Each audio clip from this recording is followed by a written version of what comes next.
मुकुल रोहतगी देश के नए अटॉर्नी जनरल यानी महान्यायवादी होंगे। वे जी वाहनवती का स्थान लेंगे, जिन्होंने लोकसभा चुनाव में कांग्रेस नेतृत्व वाली यूपीए सरकार की हार के बाद इस पद से इस्तीफा दे दिया था। उच्चतम न्यायालय ने पन्ना मुक्ता और ताप्ती गैस क्षेत्र के मामले में केंद्र के साथ चल रहे विवाद के संबंध में रिलायंस इंडस्ट्रीज की लंदन में मध्यस्थता संबंधी याचिका को स्वीकार किया है। उच्चतम न्यायालय ने दिल्ली उच्च न्यायालय के उस आदेश को पलट दिया जिसके तहत उसने विदेशी मध्यस्थता के खिलाफ केंद्र की याचिका पर सुनवाई के लिए सहमति जताई थी। दिल्ली की सीबीआई की एक विशेष अदालत ने अतिरिक्त स्पेक्ट्रम मामले की सुनवाई 15 सितंबर को रखी है, जिसमें भारतीय सेल्युलर के CMD Sunil Mittal, SR group के प्रमुख रवि रुइया और अन्य लोगों को अभियुक्त के तौर पर पेश होने को कहा गया है।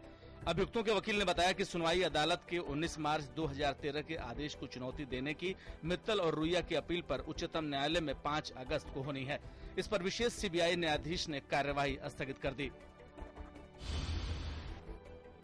दिल्ली की सीबीआई की एक विशेष अदालत ने बुधवार को कहा कि वो 2G घोटाले से जुड़े धन शोधन यानी मनी लॉन्ड्रिंग के एक मामले में पूर्व दूरसंचार मंत्री ए राजा, द्रमुक सांसद कन्निमोई और उन 7 अन्य आरोपियों की जमानत की अर्जी पर 30 मई को सुनवाई करेगी। इन लोगों के खिलाफ प्रवर्तन निदेशालय ने आरोप पत्र दाखिल किया था। काले धन मामले की जांच के लिए गठित विशेष जांच दल एसआईटी के अध्यक्ष उच्चतम न्यायालय के पूर्व न्यायाधीश न्यायमूर्ति एमबी शाह ने कहा कि वे जांच का काम तेजी से कराना सुनिश्चित करेंगे। न्यायमूर्ति शाह ने अहमदाबाद में पीटीआई को बताया कि अगर बड़े राजनेता और उद्योगपति विदेशी बैंकों में जमा काले धन के दोषी पाए गए तो उनसे निपटते समय वे दृढ़ रुख अपनाएंगे। प्रधानमंत्री की अध्यक्षता में मंगलवार को हुई मंत्रिमंडल की पहली बैठक में एसआईटी गठित करने का फैसला किया गया था।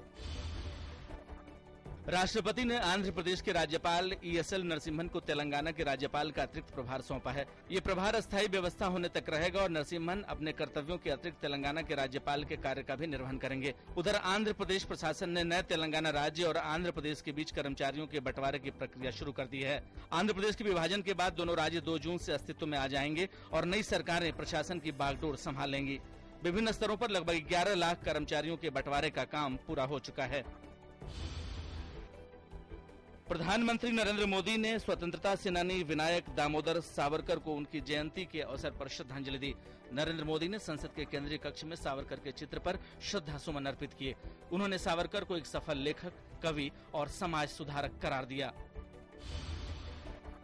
तेलुगु फिल्मों के सुप्रसिद्ध कलाकार और आंध्र प्रदेश के पूर्व मुख्यमंत्री एनटी रामाराव की बुधवार को 91वीं जयंती मनाई गई। अपने प्रशंसकों के बीच एनटीआर के नाम से मशहूर एनटी रामाराव ने 200 से ज्यादा तेलुगु फिल्मों में अभिनय किया।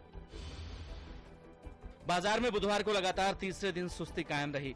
सेंसेक्स करीब 7 अंक की मामूली बढ़त के साथ 24,556 के स्तर पर बंद हुआ है। वहीं निफ्टी 12 अंक चढ़कर 7,330 के स्तर पर बंद हुआ है।